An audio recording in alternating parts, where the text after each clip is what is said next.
주식 썰전으로 함께하겠습니다. 안녕하십니까, 김수연입니다. 2부 주식 썰전에서는 투자에 도움되는 주제로 전문가님의 강의가 준비되어 있고요. 이어서 여러분의 종목 고민 해결해드리는 종목 상담 순서 기다리고 있습니다. 그리고 마지막으로 전략주 AS와 새로운 전략주 준비되어 있습니다. 종목 상담 누구나 쉽게 참여할 수 있습니다. 문자 샵 3772번으로 오늘 함께하실 전문가 명동고래 적어서 보내시면 저희가 입장 가능한 채팅방 링크 보내드리고 있고요. 또 포털 검색창에 슈팅스타 검색하시고 사이트에 들어오셔도 종목 상담 코너가 있습니다. 종목의 이름, 매수하신 가격, 비중 올려주시면 방송 시간을 통해서 종목 고민 해결해드리고요. 종목 상담 선정되실 경우에 저희가 커피 교환권도 함께 보내드리고 있습니다. 여러분의 많은 참여를 기다리고 있겠습니다. 네, 그럼 오늘 주식 썰전 함께할 전문가를 소개합니다.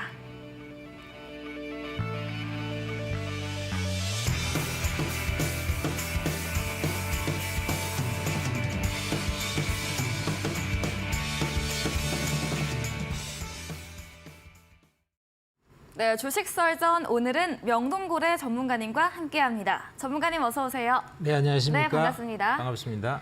네, 오늘의 썰전 주제 만나보겠습니다. 네, 오늘의 썰전 주제입니다. 이번 주 내내 우리 시장이 조금 어려웠었는데요. 주가 하락할 경우에 명인들의 대응법에 대한 주제로 강의 진행해 보겠습니다.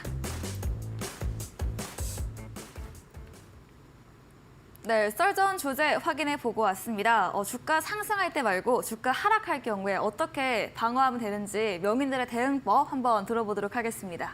네, 보통 이번 주에도 보면은 네. 그 외국에서 은행이 갑자기 파산을 하겠죠. 네, SVB 사태. 그래서 주가가 네. 막 큰 폭으로 등락을 거듭하고요. 맞아요. 네. 이 금융위기는 가끔씩 찾아오잖아요. 네. 그럴 때마다 증권 시장이 폭락을 거듭하고 이러는데요. 네. 그렇게 주가가 빠질 때는 사실 굉장히 당황을 합니다. 네. 어떻게 투자해야 될지 모르고 당황을 많이 하는데 그러면 우리가 이제 한번 알아둘게요. 이렇게 주가가 폭락을 하거나 급등락이 심하게 나타났을 때 우리는 어떤 마음으로 그 시장에 대응할까?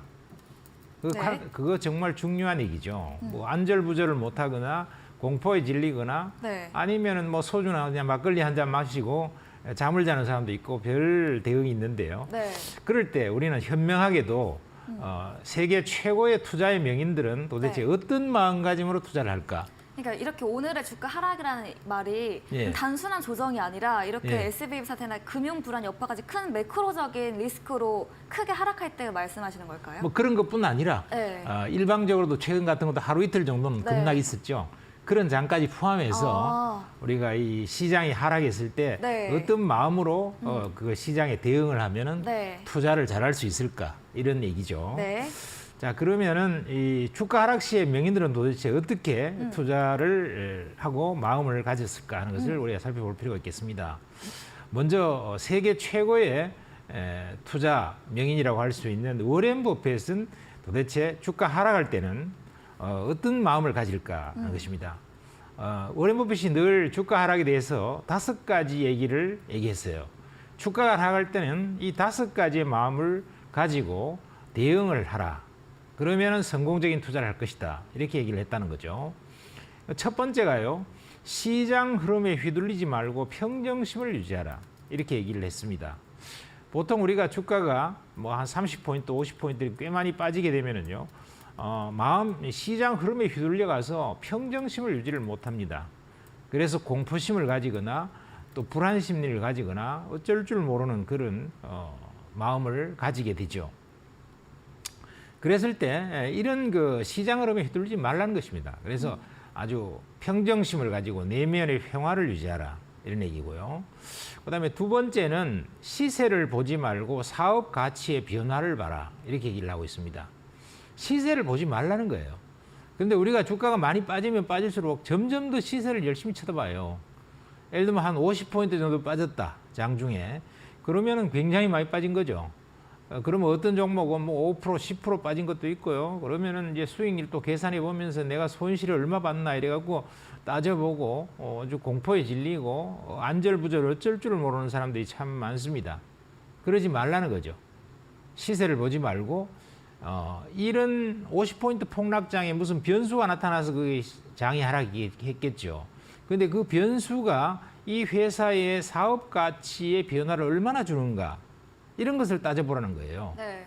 예를 들면 최근에 이제 미국에 있는 한 지방은행이 실리콘밸리 있는 은행이 파산했다. 이랬을 때 주가가 한 50포인트 빠졌다. 이러면은 뭐 시세를 보면서 아이고 7% 빠졌구나 5% 빠졌구나 이렇게 걱정하지 말고 이 미국의 실리콘밸리 은행이 파산함으로써 내가 가지고 있는 이 종목의 기업 가치는 오늘 어떻게 변했을까 이렇게 생각해 보라는 거예요. 네. 그럼 따져놓고 보면 대부분의 경우에는 별로 뭐 변한 게 없어요. 어제도 뭐 사업 잘하고 있고 오늘도 사업 잘하고 있다. 돈도 잘 벌고 있다. 수주도 잘 받고 있다. 그러면 걱정할 필요 없다는 것입니다. 네. 그다음에 세 번째는요. 시세 변동을 적이 아닌 친구로 보라 이렇게 얘기하고 있습니다. 보통 우리는 시세 변동을 적이라고 봐요. 아이고 이거 주가가 오르락내리락 이것만 하면은 좀 편안하게 슬금슬금 올라가거나 슬금슬금 내려가면은 좀 빤하게 쳐다보면서 거기에 대응을 해서 슬금슬금 올라가면 매수를 하고 슬금슬금 내려가면 매도를 하고 이러면 좋겠는데 어제는 급등을 했다가 오늘은 급락을 했다가 네. 이렇게 왔다 갔다 하면은 이게 아이고 이놈의 시세 때문에 내가 제명에 못 살겠다 이런 생각을 한다는 거예요. 그리고 너무 불안해하고 고통스럽다는 것입니다. 그래서 이 시세 변동을 대부분의 투자자들은 적이라고 생각해요. 이 시세 변동만 좀 급등락만 없었더라면 이렇게 생각하는데 이걸 그렇게 보지 말고 친구로 여기라는 것입니다. 그럼 만약에 주가 급락이 왔다. 그럼 평소에 내가 사고 싶었던 좋은 종목이 너무 많이 빠졌어요. 그럼 좀 분할해서 사면 된다는 거예요. 그다음에 너무 많이 튀었어요. 그러면 조금 팔아주면 된다 이겁니다. 이런 식으로 시세가 너무 급등을 하거나 너무 급락을 하면 거기에 따라서 자기가 매매 대응을 좀 적당히 하면서 주가가 폭락하면 좋은 것이죠. 왜냐하면 폭락하게 되면은 저가에 살 수 있는 기회가 있으니까 현금을 늘 준비하고 있다고 사면 된다는 거죠. 만일에 주가가 너무 급등해도 걱정할 필요는 더 없죠. 너무 급등하면은 조금 팔아주는 거죠. 네. 자, 그다음에 네 번째는 시장 폭락을 행운의 기회로 여길 수 있는 자만이 최후의 부자가 된다. 이거 워렌 버핏이 늘 얘기하는 겁니다. 시장의 폭락을 행운의 기회로 여길 수 있는 자만이 최후의 부자가 된다. 그러면은 여러분들은 최후의 부자가 되고 싶으세요? 아니면 최초의 부자가 되었다가 최후에는 가난한 사람으로 남고 싶습니까? 여러분도 최후의 부자가 되고 싶죠. 최종적으로 투자를 다 끝냈을 때 내가 큰 돈을 갖고 있어야 된다. 그러려면 최후의 부자가 되려면 워렌 버핏은 뭐라고 얘기하고 있냐면 시장 폭락을 행운의 기회로 여길 수 있어야 된다고 합니다. 그럼 시장 폭락이 왔는데 행운의 기회구나 이렇게 여기려면 어떻게 해야 될까요? 돈을 갖고 있어야죠. 네. 돈이 없고 뭐 다 주식을 갖고 있는데 뭐 폭락이 왔는데 뭐 행운의 기회라는 게 어디 있습니까? 뭐 주식에 다 물려 있는데. 그래서 워렌 버핏은 마지막 5번째 투자 금액의 절반은 항상 안전자산으로 유지하라 이 원칙을 지켰습니다. 네. 여러분들도 자기가 갖고 있는 자산의 절반 정도를 늘 현금으로 갖고 있는 버릇을 들인다면은 폭락이 와도 즐겁죠. 네. 그래서 워렌 버핏은 폭락이 와도 즐겁고요, 폭등이 와도 즐겁습니다. 왜냐하면 폭락이 오면은요, 아이고 이 방 갖고 있는 이걸 들어갖고 정말 주식을 싸게 살 수 있으니까 이거 완전히 땡 잡았다 이렇게 생각하면서 너무 좋아하는 거예요. 92살이나 된 그 영감님이 그냥 코카콜라 마시면서 햄버거 먹으면서 너무 좋아해요. 왜 좋아할까? 아니 폭락이 왔으니까 싸게 살 수 있으니까 좋아하던 거. 그래서 좋아한다는 것입니다. 폭등이 오면 폭등이 와도 좋죠 뭐. 주가가 많이 올라가니까 좋지요. 그러면 좀 팔아서 현금으로 또 유지를 한다. 그래서 투자 금액의 절반은 항상 안전자산으로 유지했다. 이게 바로 워렌 버핏의 지난 한 80년간 투자를 통해서 수만 배로 재산을 불린 그 비결이에요. 이 절반 정도의 자산을 안전자산으로 유지하는 것과 안 하는 것의 차이는 네. 우리가 투자를 똑같이 해서 수익률을 많이 내거나 수익률을 못 내서 손실을 보거나 이런 해마다 이제 수익 내는 해, 손실 보는 해가 있겠죠. 그렇게 하더라도 늘 투자 자산을 연말에 가서 반을 쪼개서 현금 반, 주식 반 이렇게 늘 쪼개놓는 경우와 쪼개놓지 않고 늘 몰빵으로 투자를 하는 경우의 수익률은 네. 시간이 가면 갈수록 엄청나게 벌어진다는 거예요. 이 원리를 이해를 못하면 주식의 고수가 될 수 없습니다. 근데 가장 중요한 게 제가 네. 볼 때는 안전자산인 것 같은데 그렇죠. 만약에 안전자산 없이 뭐 네. 전량을 매수를 했는데 폭락장에 와서 그 주식들을 다 폭락을 하면 그렇죠. 추가로 매수할 수 있는 여유 자금이 없는 거잖아요. 여유 자금도 없고 갖고 네. 있는 거는 다 깨져 있으니까 아마 그쵸. 고통스럽죠. 그렇죠. 그러니까 네. 중요한 것은 좀 안정 자산을 꼭 그렇죠. 보유하는 게 중요하다. 네. 그게 이제 전번에 우리가 두 번째 시간에 얘기했던 클로드 세년의 네. 투자법이잖아요. 그 세계 3대 천재 하나가 주식을 1년간 깊이 연구해보고 네. 성공의 방법을 찾아냈는데 그게 바로 현금 자산을 50% 갖고 있으면 된다. 그건 거예요. 네. 그런데 보통 사람은 현금 자산 50% 가져라 그러면 그거 2배 정도 투자를 다 해갖고 말이야 돈을 더 벌어야 더 큰 수익 되는데 내고 싶은데. 반밖에 투자 안 나라니 그렇게 억울한 투자가 있냐 네. 이렇게 생각하죠. 그렇습니다. 네. 그다음에 이제 그럼 두 번째 투자의 명인을 보죠. 너무 여러분들이 좋아하시고 잘하는 투자의 명인 피터 린치죠. 피터 린치는 아주 전설적인 펀드 매니저로서 뭐 13년 동안 자기 펀드를 운영해서 25명, 약 100만 명의 고객에게 25배의 수익률을 올려줬어요. 그런데 여러분 여기서도 신기한 게 있어요. 13년 동안 25배 수익을 내줬으면 그 펀드에 가입한 사람은 돈을 많이 벌었을까요? 돈을 많이 못 벌었을까요? 보이지 않았을까요? 약 50%가 넘는 네. 60%에 가까운 사람들이 손실을 봤대요. 오. 한 해도 손실을 안 보고 네. 그 펀드에서 한 해도 손실을 안 보고 13년 동안 25배 수익을 내줬는데 그러니까. 정작 그 가입한 펀드에 가입한 사람의 네. 절반 이상이 손실을 봤다는 겁니다. 왜 그런 걸까요? 참 놀라운 거죠. 네. 그 이유가 뭐냐면은 펀드에 가입했는데 가입하자마자 몇 달 후에 손실을 봤어요. 네. 주가가 좀 빠져서. 그러면 환매를 해버려요. 돈을 찾아버려요. 네. 그리고 또 이제 이게 또 수익을 많이 냈어요. 네. 그러면 조금 먹고 또 팔아버려요. 조금 먹고 야 펀드 수익률이 한 20% 났다. 야 그러면은 뭐 펀드들 보면은 1년에 한 20% 이상 수익 잘 못 내던데 이 정도 되면 찾아버려야지. 네. 그러면서 다시 환매를 해서 돈으로 찾아가 버린다는 겁니다. 그러니까 13년 동안 가만히 들고 있으면 25배 먹었다는 거예요. 누구나. 그리고 최소한도 연초에 사갖고 연말까지 가만히 갖고 있어도 이익을 매년 13년 동안 다 냈다는 거예요.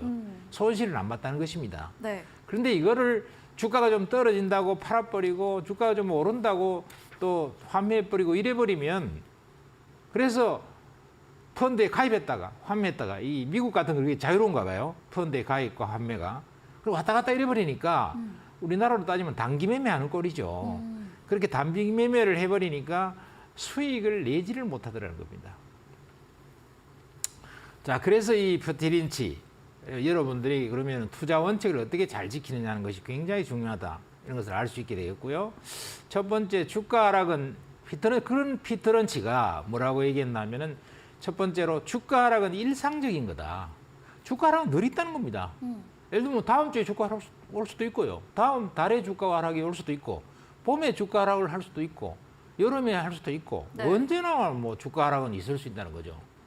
뭐 한 100포인트 정도 빠지는 것은 늘 있는 일이고 뭐 고점 대비 10% 이 정도 빠지는 것은 늘 있을 수 있는 일이다 하는 것입니다. 그래서 그 주가 하락은 늘 있는 일이기 때문에 일상적인 거라고 생각하는 거예요. 그래서 늘 거기에 대비하라는 겁니다. 언제든지 주가가 급락이 올 수 있고 악재가 나와서 빠질 수 있다.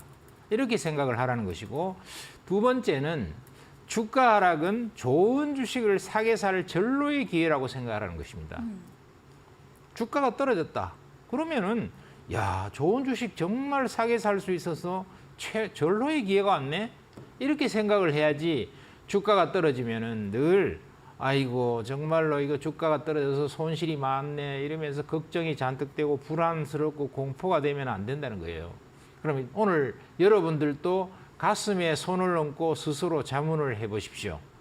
자 주가가 2, 3일 전에 뭐 실리콘밸리 은행에서 파산을 했을 때 주가가 한 50포인트 푹 빠졌죠. 그날 여러분들은 고통스러웠습니까? 편안했습니까? 좋은 주식을 사게 살 절로의 기회라고 굉장히 기뻐했습니까? 여러분들은 어떠셨나요? 그 질문에 여러분들이 답을 하셔야 돼요. 그 질문에 와, 오늘 좋은 주식을 사게 살 절로에게 와서 너무 기분이 좋았어요. 어머나, 최고의 고수죠. 그런데 그날 정말 오늘 완전히 박살이 나버렸네. 이러면서 술집에 가서 술 마시러 갔다. 그러면은 여러분들은 이 주가 하락은 좋은 주식을 사게 살 절로의 기회라고 하는 피터 런치와는 정반대되는 생각을 하고 있는 사람이다. 정반대되는 판단을 늘 하고 있는 사람이다. 네. 그러려 그래도 사실은 늘 현금이 좀 있어야 되겠다 이런 생각은 하죠. 주가 하락은 좋은 주식을 싸게 살 기회가 되려면 싸게 살 수 있는 돈이 있어야 될 거 아니에요. 그다음에 세 번째는 그래서 피터 린치도 늘 일정 부분은 현금을 늘 남겨놓는다. 그래서 주가가 주식을 다 이제 뭐 완전히 너무 고점에 갔다고 생각했을 때 다 팔고 다시 빠져나와서 주식을 사는 게 아니고 늘 이제 좀 이 정도면은 수익이 됐다 싶을 때 적당히 먹고 팔고 빠져서 현금을 늘 갖고 있다는 겁니다. 일부는. 그래가 좋은 게 나타나면 또 사고 들어가고 이렇게 한다는 거죠. 그리고 세 번째는 피터 런치는 손실을 감당할 수 있는 한도까지만 투자해라. 어떤 사람은 한 달 뒤에 애들 등록금을 납부해야 되는데 그 돈으로 투자하는 사람도 있어요. 그다음에 어떤 사람은 아파트 중도금 다음 달에 내야 되는데 이번 달에 주식 투자하는 사람이 있어요. 너무 위험한 거 아닌가요? 그거는 말이 안 되는 거죠. 네. 말이 안 돼. 그래서 손실을 감당할 수 있는 한도. 내가 이 돈은 없어도 된다. 그리고 손실을 감당할 수 있는 한도는 이 돈은 없어도 살아갈 수 있다. 이 정도가 돼야 돼요. 네. 그런 정도의 한도까지만 투자해라. 그다음에 신용 제발 쓰지 마라. 예? 신용. 그쵸. 레버리지 쓰면은 백전백패입니다. 결국에는 망합니다. 결국에는. 아니 뭐 지난 2, 3년 동안 나는 뭐 신용 써갖고 돈 잘 벌었는데요. 2, 3년 동안 잘 벌었죠. 한번 재수 없이 한번 딱 걸리면은요. 골로 가버립니다. 그냥. 그래서 절대로 신용은 안 쓰는 게 좋다. 안 쓰는 게 좋다. 쓰려면은 자기 자신이 정말 최고의 고수가 됐다는 것을 확인한 다음에 쓰라. 이렇게 말씀을 드리고 싶어요. 네. 자, 마지막으로 우리가 전설적인 투자의 맹인, 지금은 돌아가셨는데 존 템플턴 경, 이분이 세 가지의 말씀을 남겼어요. 주가 하락 시에는 어떻게 우리가 대응하는가. 첫 번째, 최적의 매수 타이밍은 시장의 피가 낭자할 때다. 설령 그것이 자신의 피일지라도. 이렇게 얘기를 하고 있습니다. 최고의 매수 타이밍은 시장의 피가 낭자할 때라는 거예요.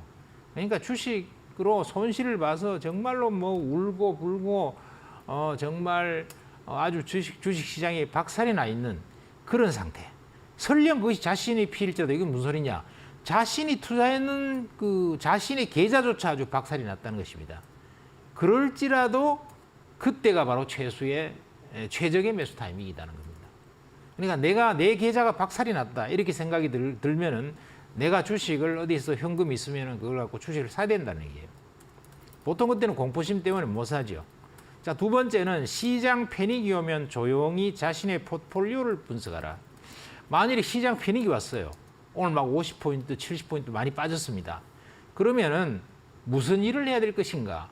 술이나 먹지 말고 책이나 보지 말고 조용히 자신의 포트폴리오를 분석해 보라고 했습니다. 내가 뭘 갖고 있는가? 지금 이 시점에서 이 종목을 갖고 있는 것이 최선인가? 종목을 교체할까? 이런 등등을 심각하게 분석을 해보라는 거예요. 그 다음에 세 번째 마지막으로는 팔아야 할 시점은 추락하기 전이지 추락한 다음이 아니다. 너무 많이 빠진 다음에 팔 생각하지 말라는 겁니다. 너무 많이 빠졌으면. 그때는 너무 많이 빠졌다. 그러면 파묻어 놓고 여행이나 갔다 오라는 얘기예요. 왜냐? 팔아야 될 시점은 주가가 폭락하기 전에 팔아야 되는 거지 폭락한 다음에 파는 것이 아니라는 거예요.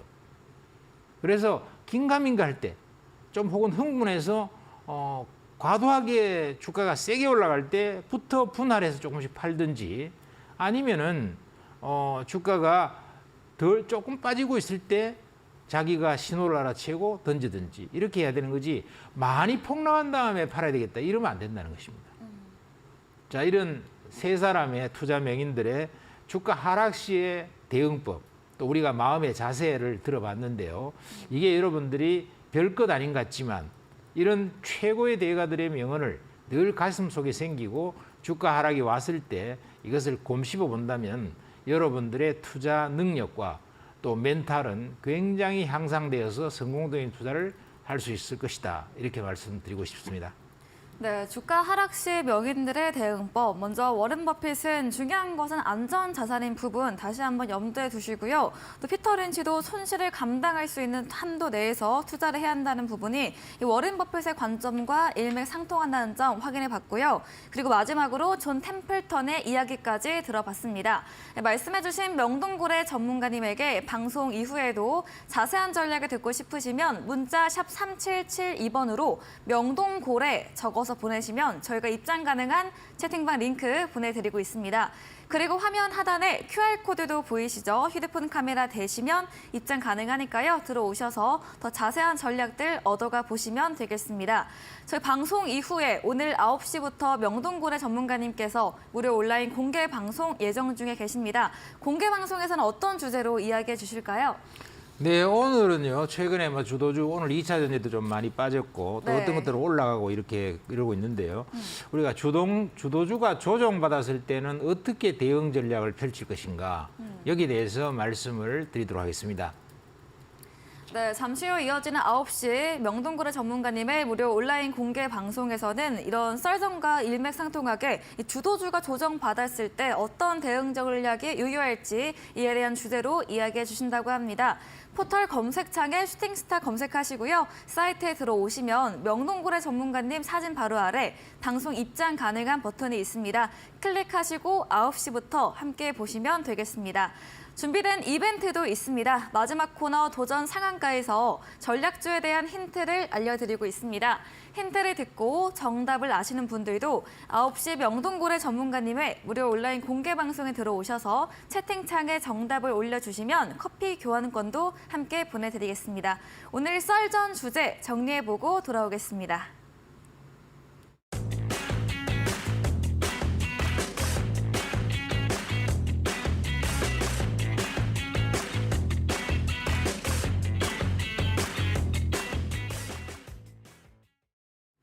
네, 이번 순서 여러분들의 종목 고민 해결해 드리는 종목 상담 시간입니다. 바로 첫 번째로 올라온 종목부터 확인해 보겠습니다.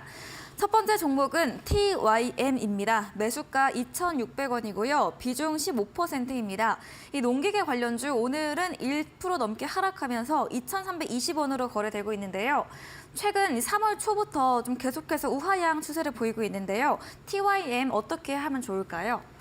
네, TYM은 농기계 회사인데 네. 작년도 실적은 참 좋았어요. 뭐 무려 시총 3,500억인데 영업이익이 1,200억이나 되고 순이익이 990억이나 됐으니까 네. 퍼를 계산해 보면은 뭐 4배도 안 되거든요. 네. 아이고 이렇게 뭐 저퍼주인 좋은 주식이 있나 네. 이렇게 생각하면서 조금 빠지면은 사고 혹은 뭐 주식을 계속 보유를 하는 분들이 굉장히 많은 것 같습니다. 왜냐하면 저퍼주인데다 실적이 너무 좋으니까. 네. 근데 이런 것들이 이제 문제가 있어요. 네. 뭐가 문제가 있냐면은 주가가 미래의 1년 주가라고 하는 것은 늘 작년도의 실적을 가지고 주가가 형성되는 게 아니라는 것입니다. 그럼 뭘 갖고 형성되고 있냐? 이게 앞으로 1년에서 3년 후의 미래를 향해서 주가가 형성되고 있다는 거예요. 그럼 내년도 실적이 어떻게 될까? 한 3년 뒤까지는 실적이 어떻게 될까? 요걸 가지고 주가가 형성되는 거지 작년도에 실적 좋았으니까 그걸 기준으로 주가가 형성되는 게 아니라는 것입니다. 그러면은 이 퍼가 4배도밖에 안 되는데 왜 주가가 줄줄 흘러내릴까 하면은 네. 이거는 농기계라는 것이 장기적으로 구조적으로 성장하는 것이 아니고 코로나 기간 동안에 코로나 기간 한 2, 3년 동안에 미국 사람들이요 심심하니까 집에서 원격 근무하면서 집에서 있다 보니까 자기 앞마당을 가꾸면서 거기다가 뭐 여러 가지 식품 뭐 여러 가지 식량도 좀 싣고 네, 뭐 농작물 이런 농작물 네. 같은 것도 이렇게 재배하고 요렇게 하기 위해서 농기계를 샀다는 거예요. 그러니까 이제는 뭐 이제 마스크 벗고 이제 일하러 가야 되죠. 네. 그래서 뭐 그 농작물 재배할 시간이 별로 없어요. 그러니까 이제 잘 안 사. 그러니까 실적이 뚝뚝 떨어지죠. 그래서 이거는 분기별 영업이익을 보면은 2분기에 567억 영업이익이 났는데 그다음에 245억인데 작년 4분기에는 60억밖에 이익이 안 났고요. 오. 순이익은 적자 108억으로 바뀌어버렸어요. 네. 그러니까 이것은 구조적으로 좋아지는 산업이 아니라는 것입니다. 그럴 때는 팔아줘야 되는 것이죠. 네. 그래서 전번에도 한번 그 어떤 분이 이 YTN에 대해서 이렇게 뭐 분석을 TYM, 좀 네. 했었는데 그때도 제가 반등 살짝 줄 때 바로 던지고 나와버리라 그랬죠. 그래 반등 살짝 줬어요 그 사이에. 네. 그럼 던지고 나왔어야죠. 이거 시세 별로 못 납니다. 네. 그래서 이거 지금부터는 뭐 크게 올라가는 거 기대하기 거의 어렵고요. 네. 뭐 살짝 한 5일선까지 살짝 반등 주면 그냥 팔고 나와야 돼요. 네. 그게 좋을 것 같습니다. 지금 한 12% 손실을 보셨는데요. 네. 본전 이상에서 팔겠다 이런 생각은 안 하시는 게 좋을 것 같아요. 네, 이 TYM 구조적으로 상승하기 어려운 업종 종목으로 말해주셨습니다. 과거에 코로나 모멘텀으로 상승을 했지만 지금은 좀 감소되는 추세를 보이고 있고요. 이 살짝 반등할 경우에 정리해보는 쪽으로 의견 주셨습니다. 다음 종목은 현대무벡스입니다. 오늘도 10% 넘게 상승해서 3,560원으로 마감을 했습니다. 매수가 3,675원이고요. 비중은 적지 않으셨는데 대기업들의 로봇주 투자 소식에 로봇 관련주 흐름 좋았고 이 현대무벡스도 세계 최초 로봇용 이런 엘리베이터 상용하는 기업으로 알고 있거든요. 네. 네, 현대무벡스는 또 어떤 전략 이야기 주실까요? 네, 요거는 뭐 물류 자동화 기업이고요. 네. 그다음에 로봇도 관련되고 온라인 쇼핑이 그 전방 산업이에요. 실적도 뭐 괜찮아요. 네. 그래서 뭐 급히 팔 필요 없겠고 수익을 좀 내고 팔 수 있을 것 같은데 그러나 이게 본격적인 뭐 이게 서비스 로봇으로서 물건 잘 팔리는 그런 휴는 아니거든요. 그래서 크게 이익 낼 생각을 하지 말고 대략 한 4,000원 정도 언저리에서 정리하는 게 낫지 않을까 이렇게 생각합니다. 4,000원에는 저항선이 많죠. 네. 네. 네, 급히 매도할 필요는 없으나 4,000원 선이 오면 역시나 정리해보고 수익 실현하는 쪽으로 이야기해 주셨습니다. 다음 종목은 아가방 컴퍼니입니다. 매수가 4,500원이고요. 비중 10%입니다. 아가방 컴퍼니도 오늘 4% 넘게 상승하면서 4,100원에 마감을 했고요. 저출산 관련주 꿈비들도 오늘 오름세를 보였는데요. 아가방 컴퍼니도 수익으로 전환될 수 있을까요? 네, 한 10% 정도 손실 보신 정도 수준인데요. 이 회사도 보면 실적은 좋아졌어요. 네. 실적은 뭐 상당히 영업이익 59억에 순이익 131억 정도에서 실적이 2021년에 비해서 더 영업이익이 거의 3배 가까이 상당히 좋아졌고 유아용품인데 수익선도 오프라인, 온라인 전환해서 수익선도 개선되고 또 중국하고도 협력해서 해외 영업도 적극 추진하고 이래서 수익을 낼 수 있을 정도는 나올 것 같은데 네. 크게 이익 낼 주식은 아닙니다. 왜냐하면은 이 아가방처럼 이런 것들은 이제 저출산 고령화 시대를 맞이해서 수익이 뭐 어느 정도는 단단하기는 하지만 수익이 급격히 증가하는 가능성은 별로 없거든요. 그러니까 성장성이 상당히 둔한 그런 업종이에요. 그러니까 반등 살짝 주면 정리하고 나오는 수준 정도가 좋을 것 같습니다. 그래서 지금 4,100원 정도인데요. 한 4,500원이 본전이니까 네. 본전 정도 반등했을 때 정리하고 나오면 되겠다. 이런 생각이 듭니다.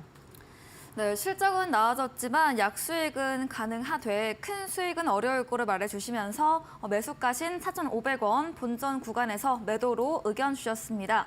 오늘 종목 상담은 여기까지 진행해 보겠습니다. 더 원하시는 분들은 문자 샵 3772번으로 명동고래 적어서 보내시면 저희가 입장 가능한 채팅방 링크 보내드리고요. 또 포털 검색창에 슈팅스타 검색하시고 사이트에 들어오셔도 종목 상담 코너 있습니다. 종목의 이름, 매수하신 가격, 비중 올려주시면 방송 시간을 통해서 여러분들의 고민들 시원하게 해결해 드리겠습니다. 저희는 다음 코너 포트폴리오 AS 시간으로 돌아오겠습니다.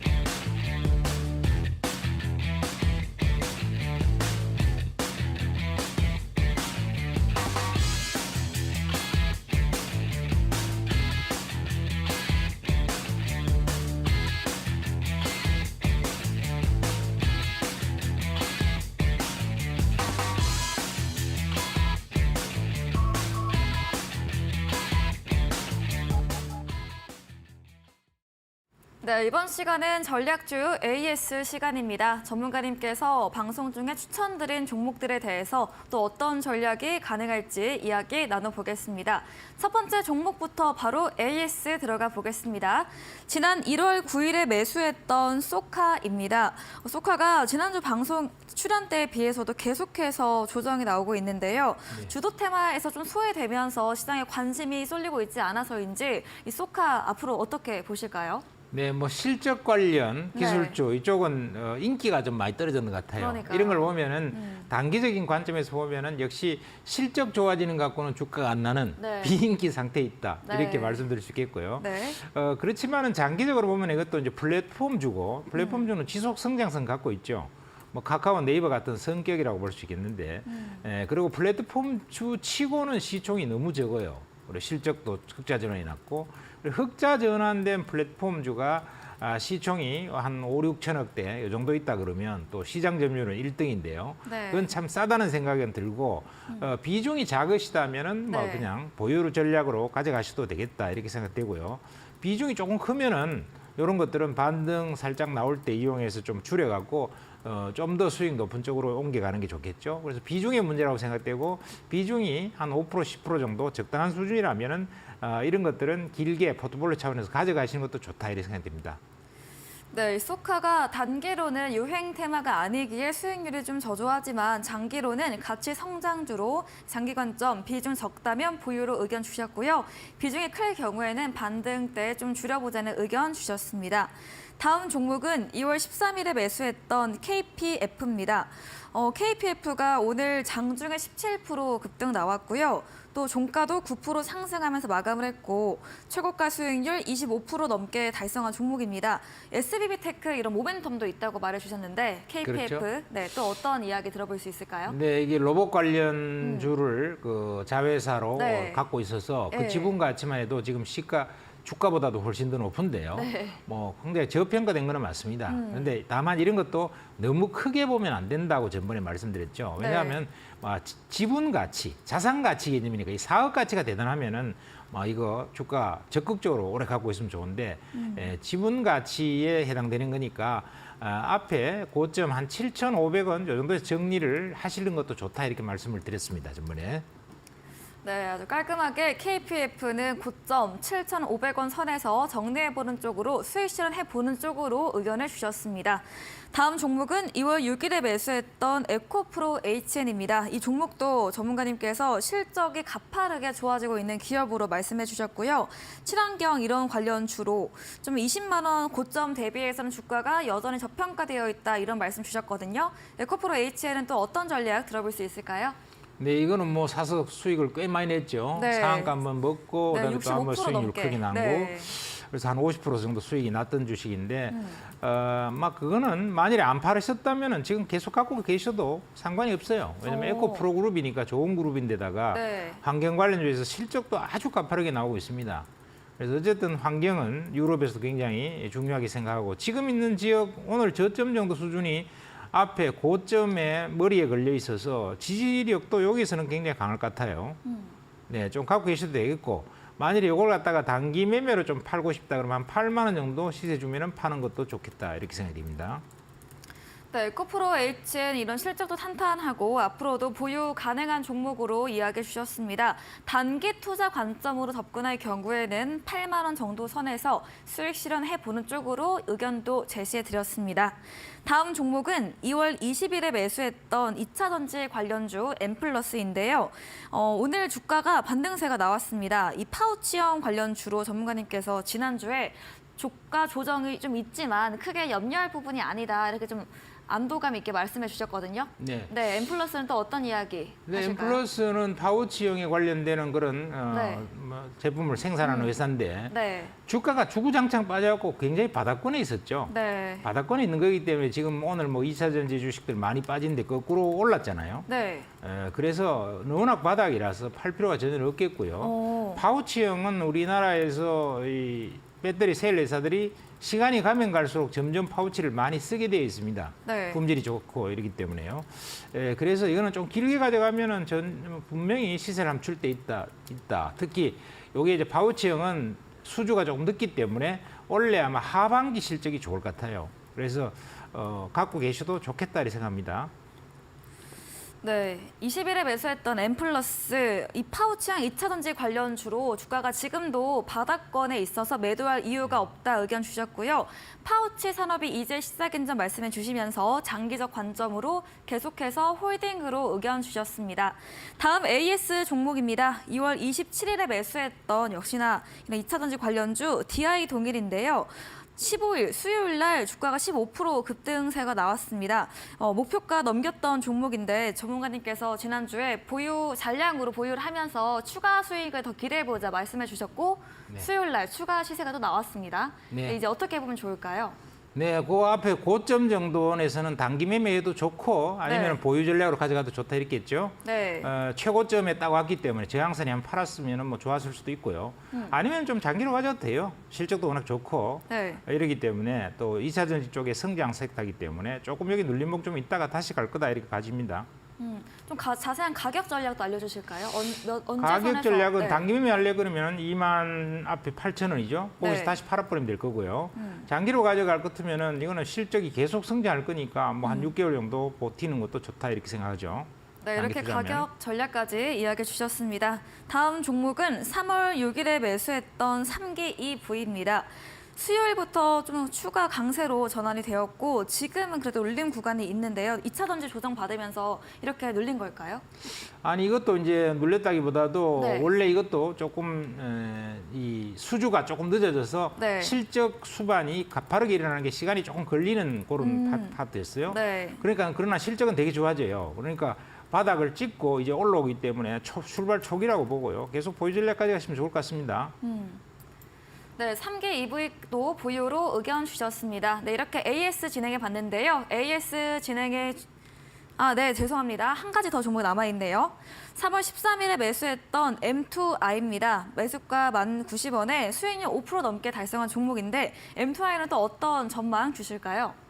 네, M2I 괜찮죠. 네. 아주 좋은 주식이고 네. 그다음에 M2I 같은 경우는 스마트 팩토리 솔루션을 갖다 납품하는 그런 회사이기 때문에 네. 견조하게 실적이 좋아질 것 같습니다. 그래서 계속 보유 전략으로 가져가시면 될 것 같고요. 한 단계 훨씬 위까지 주가 상승이 나타날 수 있다. 이렇게 생각되고 지금 스마트 팩토리가 상당히 좀 시장에서 각광을 받을 수 있는 때가 올 것 같아요. 네. 그래서 보유 전략을 계속 유지하셔도 되겠다 이렇게 말씀을 드릴 수 있겠습니다. 네, 지난 방송 추천주였던 M2I까지 들어봤습니다. 견조하게 실적 좋아질 것으로 전망 주셨고요. 이 스마트 팩토리 재료로 보유 전략 유지해보자 이렇게 정리해 보겠습니다. AS 진행해주신 명동고래 전문가님에게 더 자세한 전략, 더 많은 정보를 듣고 싶으시면 문자 샵 3772번으로 명동고래 적어서 보내시면 저희가 입장 가능한 톡방 링크 보내드리고 있고요. 화면 하단에 QR코드도 보이시죠? QR코드 통해서도 입장 가능하니까요. 편하신 쪽으로 들어오시면 되겠습니다. 저희 방송 직후입니다. 오늘 9시부터 명동고래 전문가님께서 무료 온라인 공개 방송도 준비 중에 계십니다. 이 공개 방송에서 어떤 주제로 이야기 주실지 한번 들어보겠습니다. 네, 이번 공개 방송에서는 여러분들이 이제 네. 시장의 주도주인데 시세가 잘 가다가 한번 확 부러지면서 조정이 좀 들어갔다. 이랬을 때 주가랑 끝없이 갈 수가 없죠. 반드시 시세가 한번 조금 과열 수준으로 올라가게 되면은 조정이 또 분명히 나오게 돼 있습니다. 근데 그 조정의 마디를 잘 견뎌야지 그다음에 다시 또 큰 시세를 내는데 그렇게 조정의 마디를 우리가 어떻게 판단하고 잘 견딜 수 있을까? 그다음에 내가 샀는 주식이 너무 비싸게 샀는데 이걸 손절을 하는 게 좋을까? 아니면은 좀 버티면서 인내하면서 그 조금 장기로 가져가서 수익을 내고 나올 것인가. 여기에 대한 판단을 하는 것이 쉬운 일이 아니죠. 그래서 이 주도주가 조정을 받았을 때 우리가 대응 전략을 어떻게 하느냐가 굉장히 중요합니다. 그래서 거기서 대응 전략을 잘 못하게 되면 어떤 일이 있나 하면은 늘 조금 먹고 팔아버리고 물릴 때는 크게 물려서 손실이 커지고 네. 그래서 먹을 때는 한번 크게 먹고 손실 볼 때는 작게 끊어서 해야 되는데 손실은 커지고 먹을 때는 작게 먹고 이래 버리면 수익을 낼 수가 없죠. 그래서 그런 관점에서 우리가 좀 약간의 조정이다 그러면 그걸 잘 대응을 해서 우리가 인내를 하고 길게 가져갔을 때 수익이 크게 날 수 있기 때문에 네. 그 판단을 어떻게 할 것인가, 대응을 어떻게 할 것인가, 요게 전략에 대해서 좀 충분히 구체적으로 말씀을 드리도록 하겠습니다. 네, 시장 주도 테마, 주도주에서 조정이 나올 경우 이에 대한 대응 방법에 대한 주제로 온라인 공개 방송 진행해 주신다고 합니다. 포털 검색창에 슈팅스타 검색하시고요. 사이트에 들어오시면 명동고래 전문가님 프로필 바로 아래 방송 입장 가능한 버튼이 있습니다. 클릭하시고 9시부터 들어와 보시면 되겠습니다. 저희는 마지막 코너 도전 상한가로 돌아오겠습니다.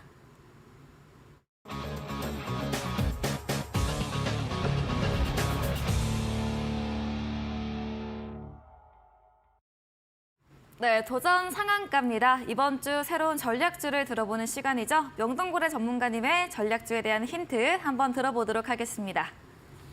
네, 이 종목은요. 네. 우선 전기차 모터의 자석 부품 원료인 고순도 산화철을 생산하는 그런 회사입니다. 그래서 이 고순도 산화철이라는 것은 상당히 또 난도가 필요하고 기술이 뛰어나지 않으면은 어려운 그런 산업이다. 이렇게 말씀드릴 수 있는데요. 네. 그런 관점에서 보면은 이 회사 같은 경우에는 상당히 기술 역량이 탁월하다. 그러니까 세계 시장 점유율 1위예요. 세계 시장 점유율 1위. 그래서 세계 시장 점유율 1위 한다는 것은 쉬운 게 아니죠. 그다음에 그 세계 시장 점유율 1위를 계속 유지를 하고 있습니다. 수년째 계속.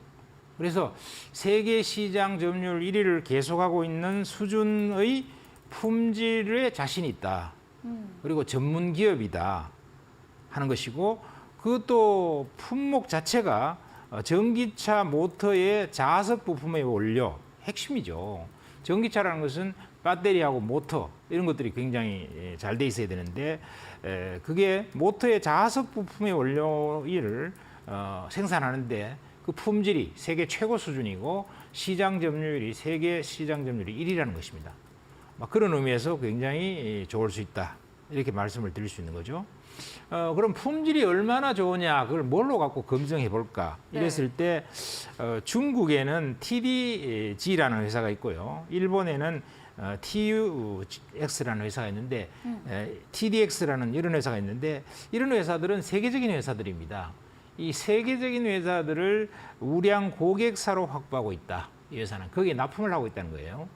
그러니까 세계 최고의 회사들이 이 회사로부터 이 고순도 산화철을 갖다 납품을 하고 있다는 것 자체는 이 품질이 얼마나 좋은가 하는 것을 또 입증해 주는 거다. 이렇게 말씀을 드릴 수가 있는 것이죠. 그다음에 이제 세 번째는요. 전기차의 핵심 부품 중에 하나인 프라이트 코어의 신규 시장도 지금 급성장을 시작했다는 것입니다. 그래서 새로운 제품도 만들어내기 시작하고 그 시장도 이제 굉장히 가파르게 시장이 형성되려고 하고 있다. 그러니까 이 회사는 앞으로의 전망이 상당히 좋은 것이죠. 그리고 이제 주가 측면이나 위치 측면에서 보면은 오랜 기간의 하락 이런 것들을 좀 거친 다음에는요, 이제 바닥에서 박박 바닥을 다지다가 한 단계 팍 튀면서 이제 눌림목 조정이 굉장히 강하게 나타나고 있어요. 네. 이렇게 눌림목 조정이 강하게 나타나는 것은 반락이 약하면 급등이 온다. 이런 말도 있는데 급등주가 될 가능성이 꽤 있고, 그다음에 우선 뭐 기업의 어떤 성장성, 또 지금 전문적으로 생산하고 있는 이 고순도 산화철의 품질과 세계시장 점유율 이런 측면에서 1등을 하고 있기 때문에 우리가 큰 무리가 없다. 이런 걸 보유해도 큰 무리가 없다. 이렇게 말씀을 드릴 수가 있을 것 같습니다. 네, 전략주에 대한 힌트를 들어봤습니다. 오늘의 전략주는 두 글자이고요. 전기차 모터의 부품 생산 기업으로 전기차 핵심 부품 시장이 급하게 성장하고 있는 만큼 앞으로가 더 기대되는 종목으로 자세한 전략주에 대한 정보, 전략 방법이 듣고 싶으시면 문자 샵 3772번으로 명동고래 적어서 보내시면 저희가 입장 가능한 톡방 링크 보내드리고요. 또 화면 하단에 QR코드 통해서도 입장 가능합니다. 이제 방송 끝나고 나서 오늘도 9시부터 명동고래 전문가님께서 무료 온라인 공개 방송 예정되어 있습니다. 어떤 주제인지 마지막으로 한 번 더 들어보겠습니다. 네. 오늘 뭐 주제를 되게 많이 말하네요. 네, 그러네요. 오늘 이제 첫 번째 우리가 주제 첫 번째에서 여러분들께 말씀드렸던 것이 네. 주가 하락 시의 명인들의 대응법을 맞아요, 말씀드렸잖아요. 설전에서. 네. 그런데 우리가 사실 증권 시장이 폭락도 자주 오고요. 1년에 몇 번씩 폭락이 오고 이러는데 그럴 때마다 여러분들이 대응한다는 게 참 쉽지가 않죠. 그래서 특히 자기 갖고 있는 종목이 시세가 그동안 잘 나고 있었는데 조정이 와도 마음이 좀 어떻게 할지 불안스럽거니와 그다음에 또 주가가 자기가 벌써 사고 나서 굉장히 손실이 큰데 이걸 또 어떻게 할지 이렇게 해서 손절매를 할지 아니면은 교체 매매를 할지 이런 것들이 굉장히 어떻게 해야 될지가 고민스럽습니다. 그럴 때 여러분들이 교체 매매를 한다든가 손절매를 한다든가 아니면은 이 주식은 좋으니까 또 가치 비해서 굉장히 저평가돼 있으니까 끝까지 버티자 이러면서 주식을 안 팔고 어떤 마음으로 편안하게 그것을 지탱할 수가 있는지 그러다 보면은 또 좋은 주식은 조정을 좀 받았다가도요 20, 30% 조정 받았다가도 또 시세가 크게 납니다. 그래갖고 수익을 많이 낼 수도 있는데 그 한 20, 30% 조정 받는 걸 못 참아서 그냥 홀라당 던져버렸더니 시세가 그 다음에 크게 났더라. 이래갖고 수익 못 내는 사람도 너무 많죠. 그러니까 그런 대응을 어떻게 할지에 대해서 전반적으로 말씀을 드리겠다 이렇게 말씀을 드릴 수 있겠네요.